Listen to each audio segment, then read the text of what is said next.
How to disable Instagram account. Hey everyone, welcome back to our channel. In today's video I will guide you on how you can disable your Instagram account, so make sure to watch the video till the end.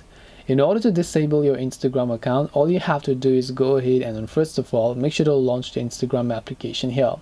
And once you launch your Instagram app, what you want to do is you trying to disable your account means that you want to deactivate your account. So once you come to your profile page, tap the three lines option from the top right hand side and then just go to this option here known as Account Center.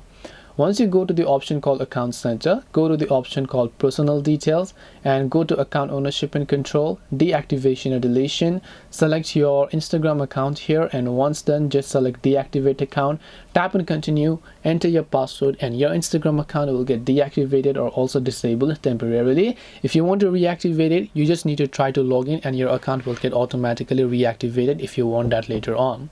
So hope this video helped you guys. If you have any questions, feel free to also leave them down below. Thank you for watching till the end of the tutorial and see you soon in the next video.